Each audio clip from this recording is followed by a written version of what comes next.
Hi, everyone. It is Thursday, October 1st, a new month, October 1st, 2020. Welcome to another session of American Public Policy Redux. If you're not exhausted after the debate this week and you're back, we love you and we know that you love political science. So what we're going to do tonight is we are going to chat, as Pat had said, and he'll preview in a minute. The floor is ours tonight, so it's really a discussion. If you would like to contribute, but maybe don't want to be recorded, you can feel free to type in your question into the question box, and I'll simply say someone said that or has a comment that, so I will be able to contribute for you on that end.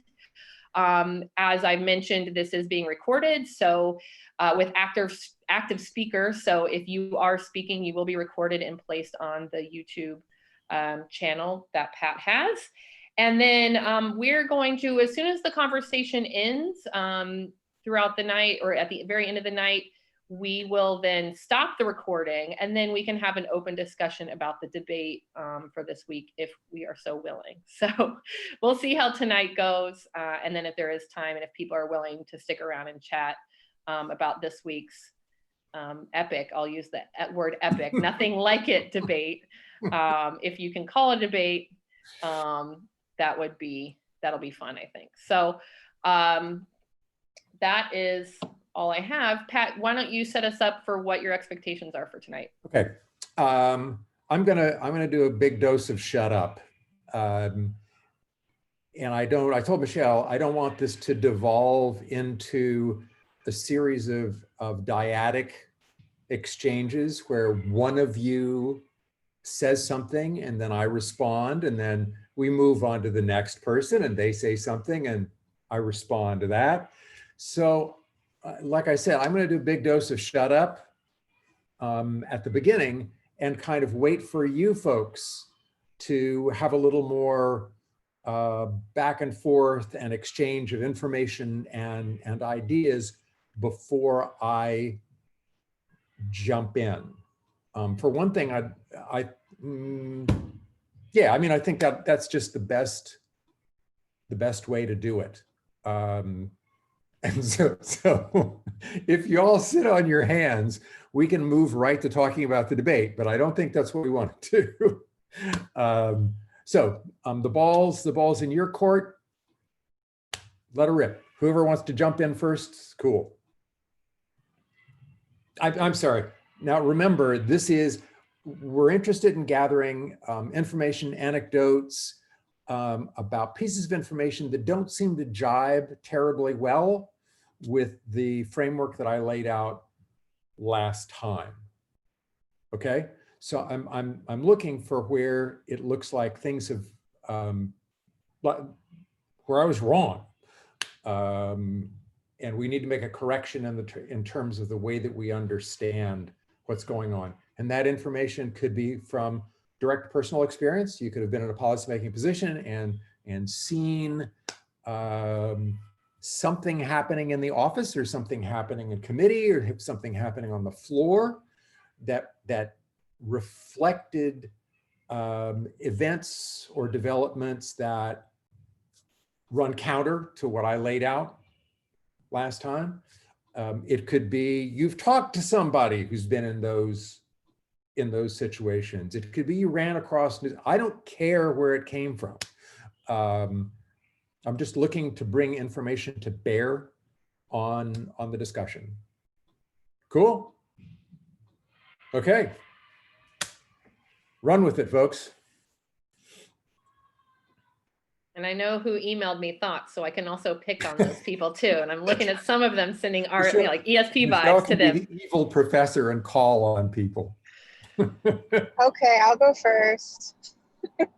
So this is Lauren. Sorry, I'm not on video tonight. I'm in a car, but not driving. So apologies if the service is not great. Someone jump in and tell me if I'm breaking up.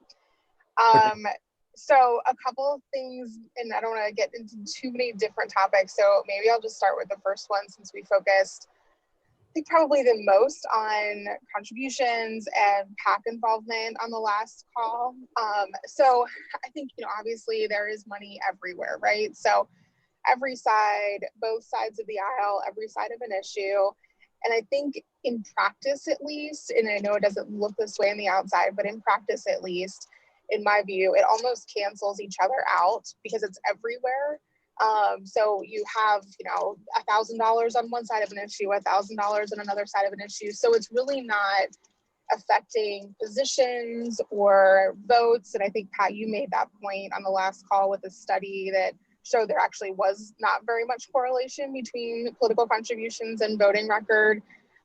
So I think it is totally fair that it does get you access, right? So you're in a room on a Zoom call more often these days than a room physically. But in terms of convincing members to take an unnatural position, I think that is very, very rare. And then maybe I'll just comment on a couple other things on like experts and generalists and committee hearings, or maybe we can save that for after we kind of get through the contribution side of it. I will jump in. Yeah, Lauren, can you hang on to that one for a little while? Perfect. So we can pursue your train of thought, okay? Sounds good. Okay, let her rip, guys. So a few years back, I had to register as a federal lobbyist because I was spending a lot of time on the Hill around the Dodd-Frank Act. And Dodd-Frank was passed after the meltdown of our economy in 2008 to help stop banks from being too big to fail. Basically is what it was trying to do. And it was passed under Obama's administration, obviously, but since then it's been kind of whittled away as there's been a Republican administration and more Republicans siding on the side of big banks and trying to loosen those requirements that were passed under the Dodd-Frank Act. My experience has been that it's not about direct contributions that corporations make or groups like the American Bankers Association make to candidates. It's about those 501c3 contributions they make to nonprofits, to pass through organizations, money that can't be traced as easily as those direct contributions. And in addition, the amount of money that organizations like the American Bankers Association, the US Chamber of Commerce, or other large membership organizations can spend on lobbying, which is another thing that's not exactly, which you can do the research and figure out how much money they're spending on lobbying. But let's say you're a shareholder of a large publicly traded corporation. You have to think about it that way. It's like, if you were a large shareholder, do you think that that's in the best long-term interests of you as a shareholder to have some of these corporations spending that amount of money, or their membership organizations, so they can't track those direct contributions? So it's been my experience that maybe that's true, that both sides are spending money on on an issue. I'm just using Dodd-Frank specifically right now. We were outnumbered 20-1 for lobbying from like the Bankers Association, the Business Roundtable, American Petroleum Institute, the pharmaceutical industry. We're all lobbying very hard to limit the amount of regulation to put on banks.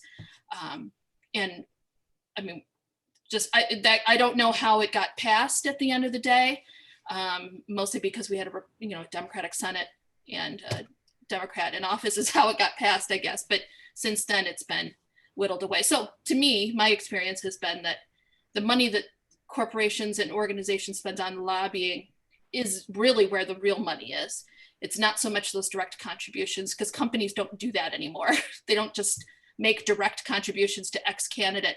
They're putting it through pass-through organizations to do that. Has been my experience anyway.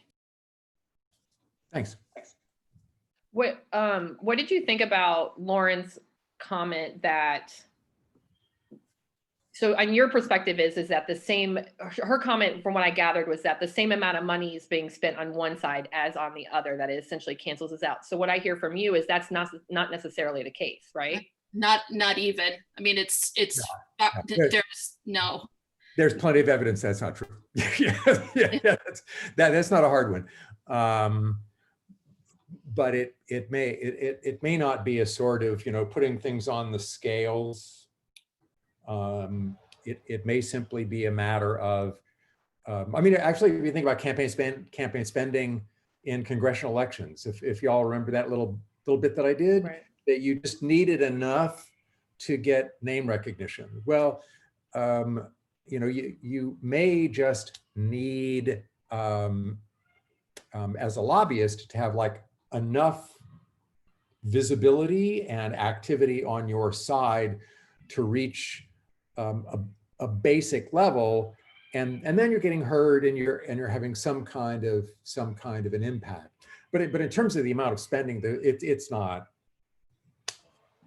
Yeah, I think it probably varies by issue. I'm not saying it's, exactly even on both sides for every single issue, but if you look at an issue like the Affordable Care Act, healthcare is a great one because there are so many different sides to it. But look at drug pricing, for example, big issue this year. On one side, you have pharma companies. On the other side, you have insurance companies and pharmacy benefit managers. So it's probably maybe more issues like that where it really evens out. You have industry type interests on both sides. You have patient groups on both sides, all of which are involved monetarily to one degree or another. Yeah, if you have one set of industries on one side and one set of industries on the other side, well, yeah, they might really evenly balance out. But if it's a sort of consumers on one side and businesses on the other, yeah, you're not going to get parity. There's no way you're getting parity there. Not even close. But she's right in that. Lauren's right in that. If it's on separate issues, when you can bring constituents there, that's a little bit different too, because a member might be more apt to listen to what they consider a vote. So that's why for our union, we bring constituents into the office, and perhaps it's not about money, but perhaps they have something else that's equal. They have a potential vote. Right.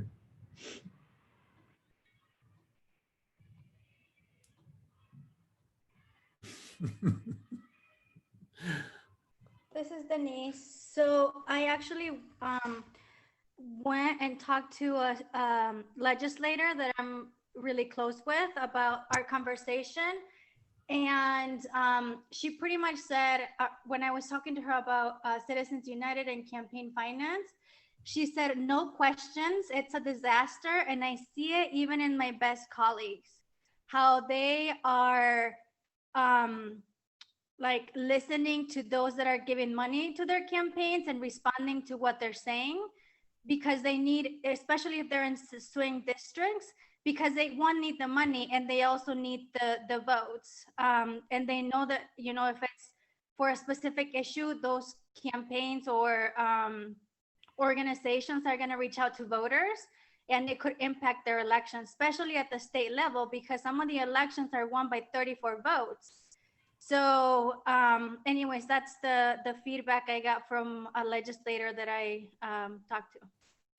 Oh, that's great. That's great. Let me toss in one thing. It would be my guess. I don't have any scholarly evidence at hand, but if you spoke with candidates historically, they will always complain about how much time they have to spend doing fundraising.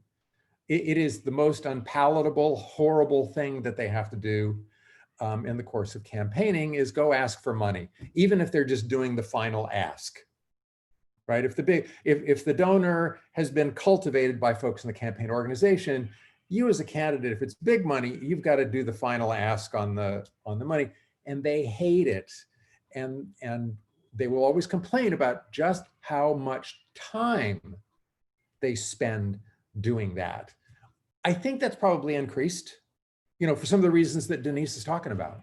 And if you spend more and more of your time doing that and you're more focused, then it might have some kind of subtle impact that's going on. I particularly like the strategic kind of discussion that you got there, Denise. That was pretty cool.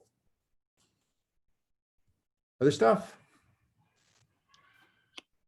Well, Denise made me think about also what I was saying when I had submitted my answers, that I think that a lot, because there's such a deadlock at the federal level, I'm seeing a lot more decision making and policy making occurring at state and even municipal levels that I feel like would never have, like decisions that haven't historically been at that level is happening. Yeah. And I think that it's sort of been, in some ways, these entities feel forced to make some of these choices because they're not getting guidance.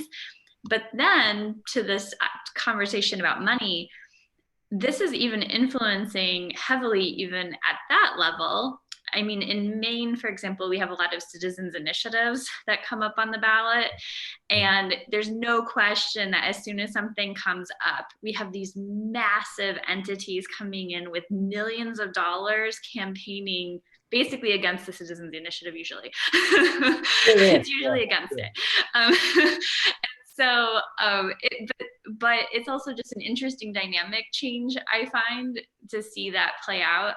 So I can see both, like how the money's even coming in at these more local and state levels, but then also that these decisions are even happening at that level is also just fascinating in and of itself.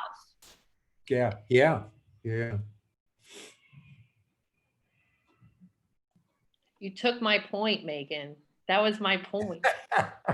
No, it's great. I actually started reading right before this session, this gathering started. Rahm Emanuel's book about how mayors essentially are running the world, and that's, you know, it's Rahm Emanuel, so come on now. Yeah, But yeah, yeah. He's no stranger to making self-serving comments. 100%. However, I do, and even being a Republican myself, I find it very interesting in his experience in working with Chicago public schools, working with unions, against unions, teacher unions, and all stemmed from when he was with the Obama administration. They wanted to enact a large scale, for example, pre-K, universal pre-K. And he talked about how that was just completely deadlocked at the federal level. And so, you know, it's obviously one side of an issue. And so he brought together, Obama brought together all the mayors, major mayors of all around the world, the country.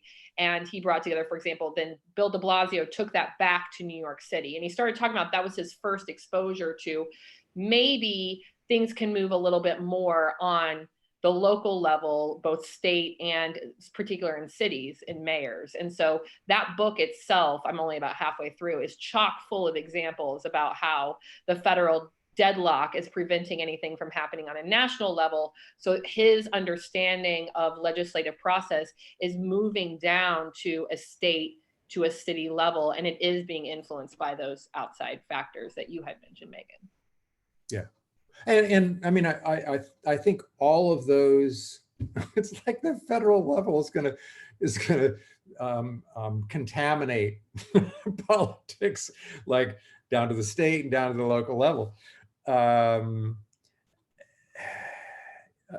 because all those forces are gonna then start percolating there. You know, the money, partisan polarization will start seeping in with those issues. All of that stuff will start contaminating those levels. On a kind of side entertaining note, that was what made Pete Buttigieg's campaign so charming, because he thought that governing in a one-party city gave him the ability to bring those same skills to the federal government and get stuff done. And he's a nice little boy. You know, but I just wanted to dope slap him. Like, are you kidding me? What? That's nuts. You know, it's a one-party town. It's just a city. Are you kidding me? You couldn't get farther away from what characterizes national level politics than what you experienced in South Bend. But again, all those forces keep moving from national to state to local. And they'll hit those cities, big cities first, right? For sure. Someone actually commented that the conflict between state legislatures and the federal has really come to light with the COVID and COVID-19 and addressing the crisis, whether it's actually happening on a national level versus whether it should happen on a state level. And a couple of people have commented that at the end of the day, that's an basic ideology, right? If you tend to be more Republican, you think that it should be done on a federal, state level, city level, versus a national policy would be more of a Democrat leaning position. But I think that that's a really good point too there about that there are certain issues, to this person's point, there are certain issues that whether or not they're addressed on a federal level or a state level, one depends upon the issue, but it may be forced even to the local level. One of the things that I wanted to bring up actually was, so today was a fascinating exercise in the balance between state government and local government in Broward County, Florida. So I'm in Palm Beach, so I'm in a county just north, but my sister teaches down there, so her son is in the Broward County School District. So thanks, Christopher. I had to say hi. Yeah, that's my son. Anyway, so the county put in its plan for how they wanted to reopen schools. Broward County is one of the last counties that has gone ahead and moved into a phase 3 approach with a Republican governor who has been really strong arming the counties to start in-class instruction. He went ahead and denied Miami-Dade County and Broward County for reopening on the plans that they had because they said it took too long. And the example they used was Palm Beach County, because as soon as we got into phase 3, they opened a week later. And the stick was, we are going to take away the state funding for the county school district if you go ahead and open on your plan, not on what the state decided to do. So that's what pressured Palm Beach County to go ahead and do that. The dialogue in the school board, I was listening to it today. I was fascinated by the whole dialogue. But it was interesting because the balance was, do we bring kids into the classrooms when the classrooms aren't really ready for students to be in the classroom because they didn't get a whole lot of time to prep those rooms and be ready? But on the flip side, if they don't go and they say to the state, we're not going to open, that's $150 million deficit in their budget, translated to 4,000 jobs in Broward County alone. So it almost felt like a flip of what you would normally expect, right? Republican governor wants the local environments normally to empower themselves. Yeah. And yet in this particular situation, because, and honestly, because of the partisan polarization, top down, right? Federal down, you're seeing the amazing amount of pressure. And the Broward County School Board is technically a nonpartisan organization. They don't affiliate for party when they are elected. They're still struggling with this concept of, I'm a constitutional officer with a whole lot of money and a whole lot of jobs on the line, knowing that neither feels like a really good decision. And I found that to be a fascinating flip. And some of that partisan polarization affecting even the traditional state versus federal dialogue to be completely different. Yeah, and that's where Michelle was bringing up the thing about Democrats traditionally are for more national control, or well, when partisan polarization takes off, and you have a president who feeds all of that into a partisan or personal structure,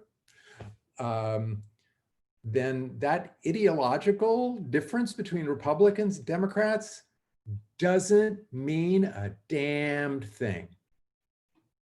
It's, damn it, do it my way. Every single level, do it my way, or I'm going to find resources, powers that I have to coerce you to do it that way. I mean, to be blunt, it sort of gives the lie to, well, we're all in favor of local control. Well, no, you kind of dropped the ball on that one. It just didn't really go that way in this case. But yeah, Adrian, I think that's an excellent example. And you think that's just because it's become so hyper polarizing? The opening of schools, the dealing with COVID is just because it's been such a Martha, I'm going to come on party lines. Yeah, I'm going to combine it. It's sort of partisan personal. You know what? I think if you, and that's why I've made a point in the last class that it's really hard to figure out how much of what we're seeing results from changing systemic kinds of issues and how much is Trump. If you, just a mental exercise, think about any of those well, maybe not any of them, but most of the Republicans who are running against Trump. Imagine if one of them now sat in the White House. Okay? And think about what happened with COVID. I mean, you could go to a whole host of issues, but COVID, Adrian has that great example from, it wouldn't be happening like this. And so that's why it's hard, Martha, to like figure out, as we're looking at these cases, okay, how much is systemic? And we want to build into a generalized model of how we understand the policymaking process, and how much of it is just the aberration of this particular president. And I think that makes my point. Just imagine any other of those Republican candidates. They had some good candidates who in a different world could have gotten the nomination and could have beaten Hillary. Hillary was eminently beatable.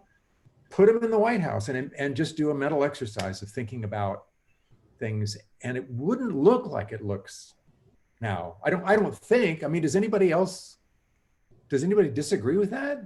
Oh, I've been doing that mental exercise since the last election. As a Republican, never Trumper Republican, I've always had these in my mind about what it would be like if there were other individuals. And to your credit, though, Pat, I think that makes it difficult, right, to study. Another Republican. Right, another Republican, exactly. Yeah. 100%. But to your point, though, that's why you set it up at the beginning of the session by saying, or at the beginning of the entire discussion that we're having, American Public Policy Redux, is that in your study of political science, in these discussions, it's always this other factor of Trump is unlike any other president we've had.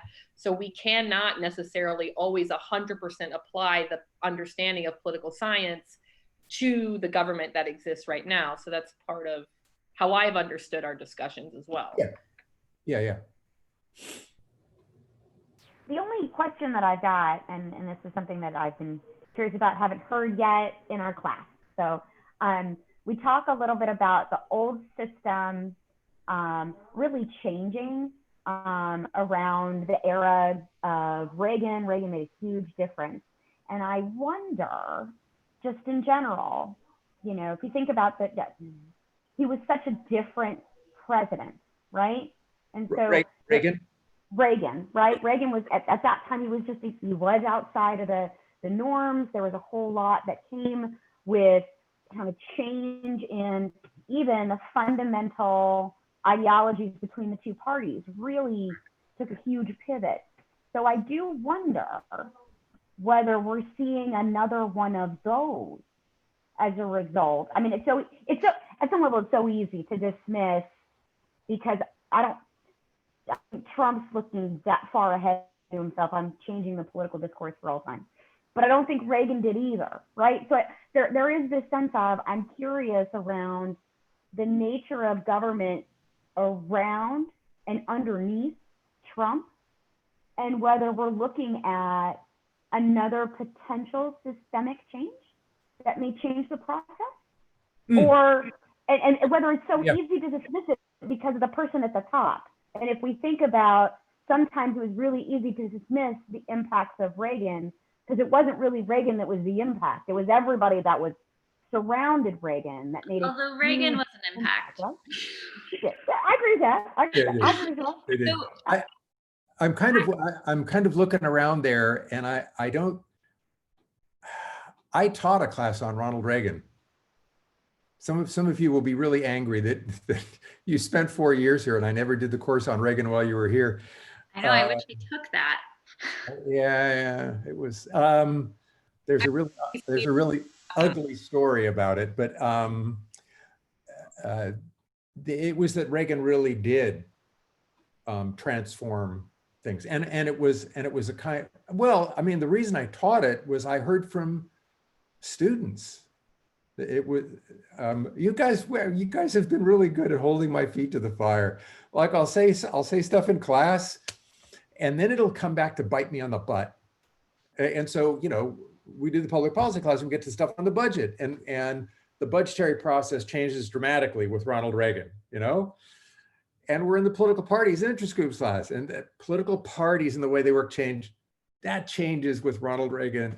So I had a bunch of students approach me and go, you need to teach a course on Ronald Reagan. And we were able to take a look at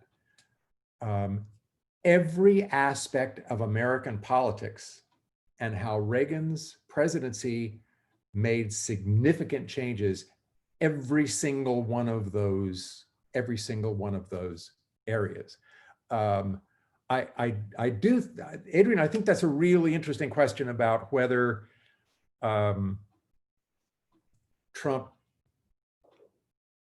introduces a further systemic change. I don't think it's likely because Ronald Reagan was supported by the whole party organization. But so is Trump. No. You don't, not like Ronald In terms Reagan. of how they vote and the No, policies that they vote for. That's not what I mean, Ann.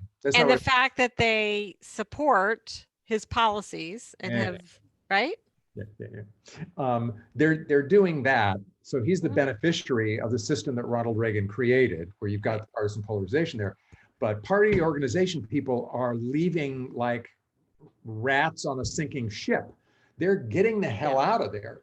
You're having the kind of phenomenon that you rarely see, where you have Republican elites campaigning for the Democratic candidate for president. You didn't have that with Ronald Reagan. You didn't have that. Ronald Reagan became an icon that showed up at every Republican convention until Trump.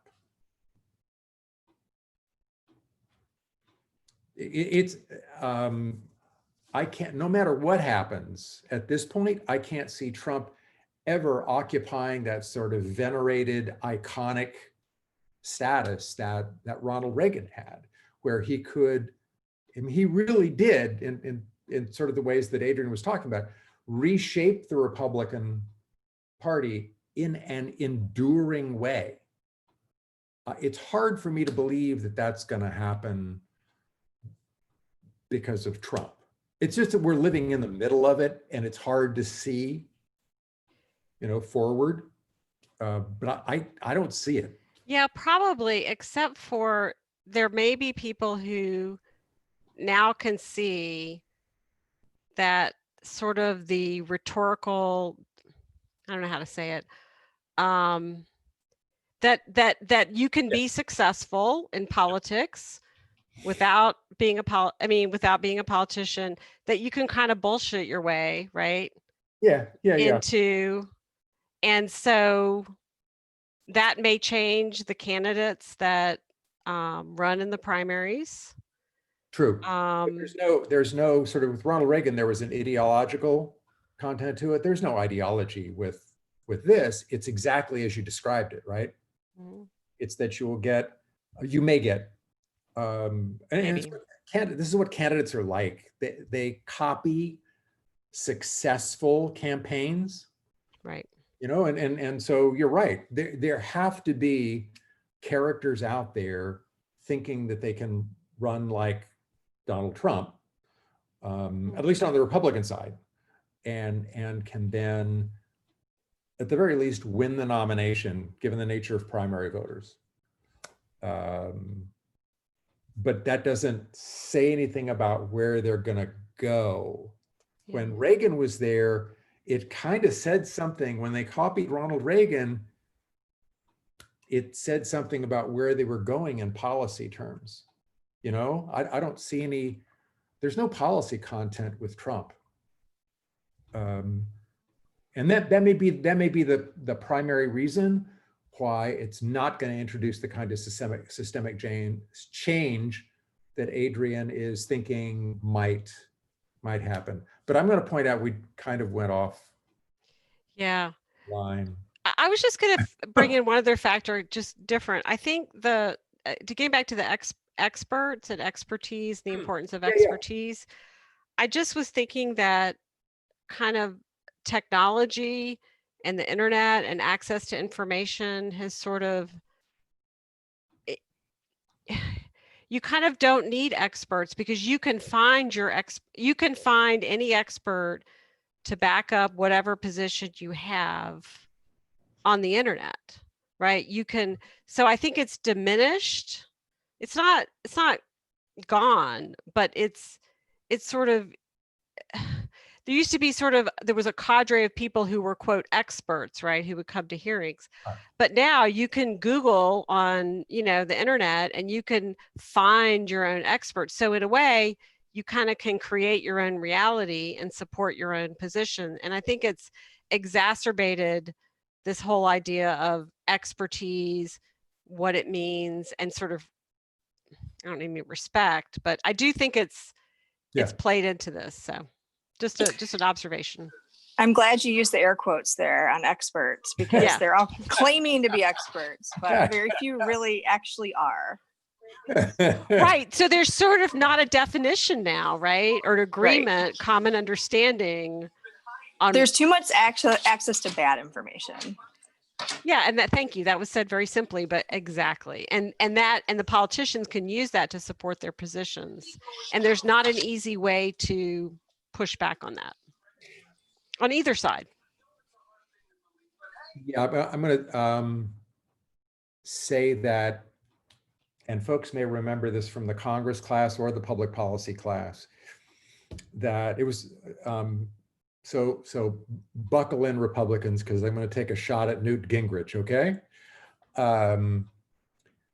When Newt Gingrich did the contract with America and then reduced funding for congressional staff, okay?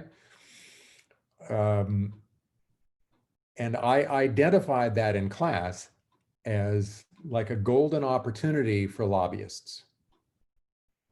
Because if you lack staff, you lack the resources to, in some sense, generate your own expertise. Okay, if you have enough congressional staff, you can do the kind of division of labor where you have, a staff person who's doing agricultural policy, a staff person who's doing, divide them up and they get a chance to develop some competing expertise. And even if it's not as thorough as what interest groups and experts bring to bear, it at least creates a kind of check on that, a little bit of a check on that.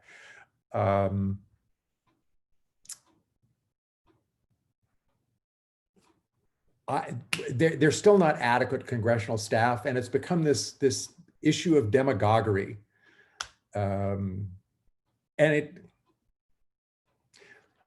happens on both sides. I've seen Republican and Democratic members of the House trumpet loudly that they are returning part of their staff budget, right, to the general revenue, and I want to take them out and shoot them. I mean, all that's doing is making you more vulnerable to outside forces. It doesn't make you more responsive to your constituents. It makes you more vulnerable to lobbying forces because you don't have any ability to counter the information expertise brought to bear. And even if it is, as Anne rightly says, there's all this stuff on the internet, you can kind of choose where you want to go. you still need congressional staff to do that. But the more that you put in there and the more attractive those positions are, the more you can recruit really bright recent college graduates into those positions who can counter some of the forces that we've been talking about. But there's no movement in that regard because the issue has been demagogued so much. I received a question for Anne and Jennifer. I'll just summarize the paragraph. If more or less, if you feel that the reliance upon expertise is the same now as it was presented in the triangle and what we were discussing in the previous session. You were talking about the quality of expertise, but the use of expertise, that level, do you believe that it has been the same or has changed? Go ahead, Anne, go.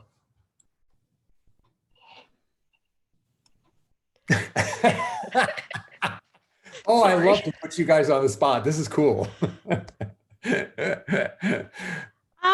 I think it's diminished. I mean, yeah, I think it's diminished. I mean, I'm just going to go back. This is kind of crazy, right? But I tell my staff this story. You know, I graduated St. Mary's in '88. When I went to work, we didn't have the internet. We didn't have email. To get information, we went to the library. We had to request reports. We had to get a phone directory. I'm in Health and Human Services. A phone directory was really important, right? Because you could call the people and get the information that you needed, right? So, and that really, went through, and I don't know when, sometime in 2000 plus, right? That changed. But it relied, you couldn't just Google information and get information. You really relied more on a network of experts, okay, and trusted sources. That has completely changed. Like I have kids who are like 18, 20 now, but it's so completely different now. You can Google pretty much anything that you want. I mean, it's a wonderful thing, don't get me wrong. I think it's wonderful in one respect, but it's kind of taken out that layer, right, of people who helped guide and inform what information means.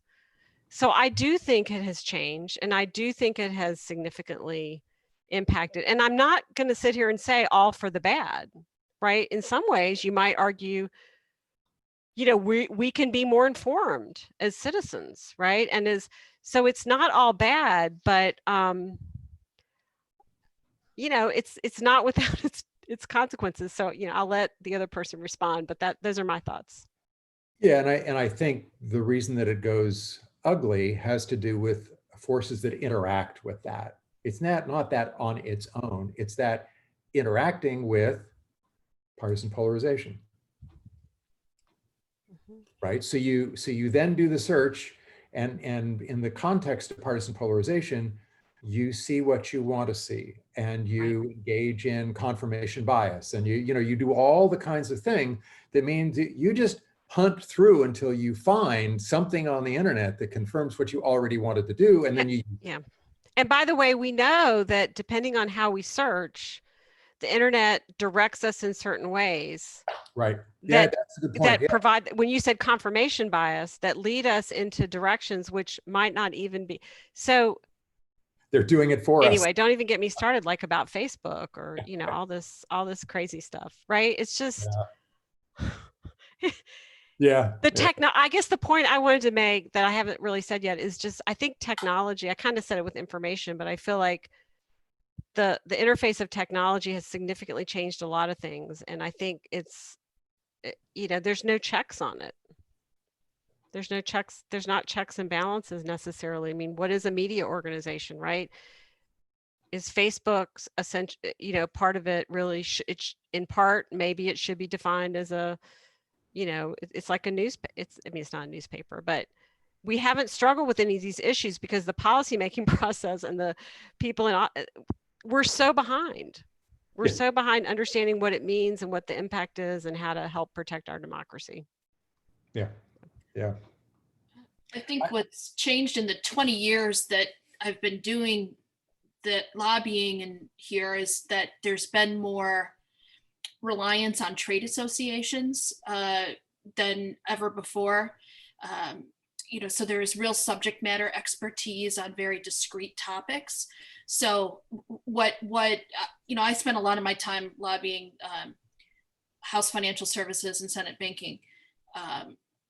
The trade associations that focus almost entirely all of their time focusing on those members really first of all, the two committees have staff that are people that, came from Wall Street.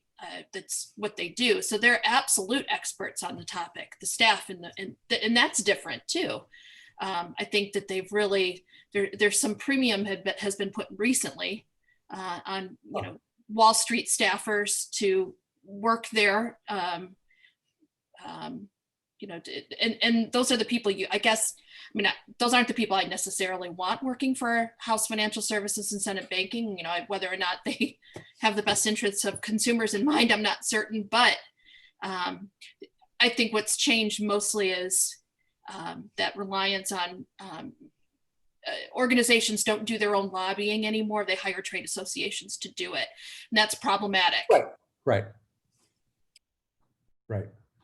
I wanted to do one point of clarification, and this is just sort of responding to one of the comments that was there, and then we're kind of getting to the point where we could jump over and talk about. We'll stop the recording and jump over and talk about the debate. Is that cool with everybody? Okay. I from one of the comments, I got the sense that I didn't make one point clearly enough. And it had to do, I'm going back to the original thing about the role of money, that that money was having a sort of weird impact on policymaking right now that again kind of interacts with the Trump presidency. And that has to do with his appointments to department head positions and then political appointees. So that's actually a sort of more insidious kind of way, and it's sort of it's more personalized. It's not as though these individuals necessarily, they may not get, for Jennifer's point, they could be like disconnected from any kind of trade association or interest group or whatever. They just have their own sort of personal financial interests that they're going after. And because they donated big time to Trump, and particularly if they supported him early, and that got them into those positions. And then because Trump doesn't really follow the policymaking process, it doesn't have that attention span to keep on a policy. Mind you, remember, presidents generally not important in the policy process. You can't, but he's really kind of, everything is moved to the executive branch because of difficulties getting things done at the congressional level and frustration that presidents experience. So it's there, Trump steps back from it, and the people who are making key decisions are those folks who, not always, but often simply gave large amounts of money to his campaign early on. So it's not the traditional way that we thought about money affecting policymaking, right? It's different. And in lots of ways, it kind of scooches into implementation, right? Instead of the policymaking process as we understand it, it's okay, a policy already exists. If Betsy DeVos is in the Department of Education, well, we can interpret the regulations in a particular way. Does that help clarify that point? Yeah, I think it does. And then I had Paige wanted to jump on in really quickly before we start talking about the debate. Go ahead, Paige. Do it, kid. Yeah, so it was cool because after last class, I was like, I have no idea what I'm going to bring forth to this, because I was like trying to think of ways that this applied.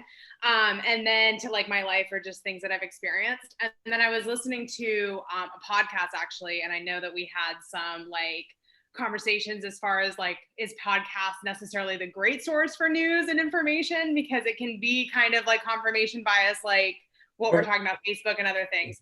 But bear with me, because this podcast in particular talks on policy, like it's really policy heavy, which I appreciate, because sometimes it's just like watching like CNN or like Fox News when you listen to podcasts, it's just like people talking about current events with like a left or right leaning. So it was specifically talking about the Supreme Court justice and this nomination process and kind of like the debate around that. And they made up a really good point that like years ago, it was equally as important for a president, and it carried the same amount of weight, the nomination process. But like Antonin Scalia and Ruth Bader Ginsburg were almost unanimously voted on and approved by Senate. And they are still very conservative and very liberal, and they had that track record. And so you see like the blocking of Merrick Garland, and you see like the whole debacle of like what's happening now. And it's become this partisan ideology to an extent of like, the partisanship is no longer, well, the bench is no longer out of this partisan conversation. And before, you would see, you know, nominations that would be left and right, but it wouldn't be like democracy's on its brink because it's on 6-3 or 5-4 or whatnot. And so I thought that that was a really cool concept of how we were talking about last class with the partisanship, and kind of how the president is the figurehead of the party in charge. And then the podcast moved to the Senate and was talking about how like 40 years ago, a lot of senators would put aside some of these ideological like gridlock that you see for the better, like for just the betterment of like everyone. And you see that taken away now. And the Senate is not meant to run in a partisan manner. And so that's where like it's just a completely fallen apart, because it's not meant to operate in like this extreme right, extreme left, like hard no gridlock. And so it was really interesting to think about how moving on in the next 50 years, like what this looks like for the Senate, the House, now even the bench. And it was kind of just like, I was really into it. I thought it was really interesting and kind of scary to think about, but so Paige, that was great. It made me think about, and I just wanted to raise this point because I think we keep talking about the Trump presidency and is this different? But during the Obama presidency, and I had a colleague in DC who described to me a gathering of fairly highly placed individuals, right, in the House, and they were recounting how the person was recounting how unusual this was, how essentially they were told that the modus operandi during the Obama administration for the Republicans caucus was, we will not approve anything that Obama wants. It doesn't matter if it agrees with what we think, if we agree with it ideologically, if we agree, but we are simply taking the position that because it's Obama, and the person was appalled and shocked because it didn't really matter if there was agreement. It was simply, we are going to erect this wall and we will not play in the policy arena. So it's been building for a long time. It's not just Trump. It's been building for a long time. Oh, yeah. I'll do a little capstone here, and then let's move to the debate. I think this has been something that I've done actually at I don't think they did it this year, but for years, since the early 2000s, there's been the Constitution Day on campus. And the last few, I did a little bit on the difference between the formal Constitution and the informal Constitution. And then everybody keeps talking about how wonderful the formal Constitution is, you know, the document, right?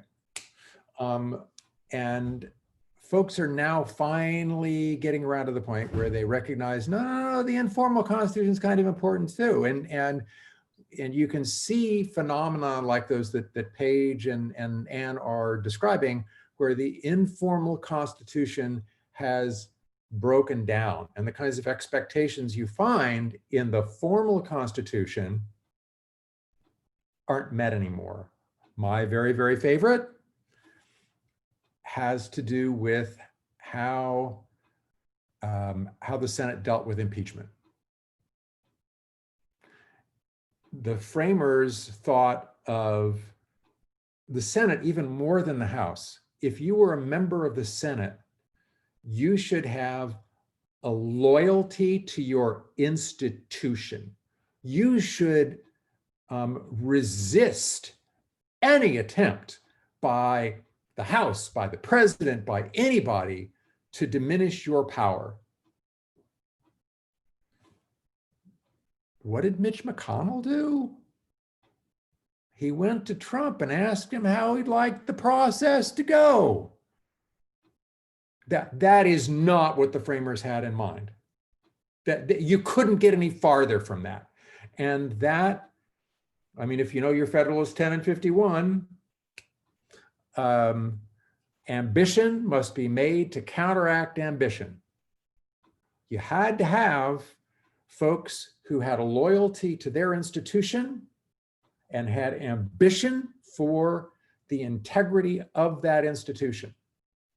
And that ain't there. That ain't there. All right, you want to go ahead and flip off the recording, and then you guys can let her rip. I will wager that every last one of you watched more of the debate than I did.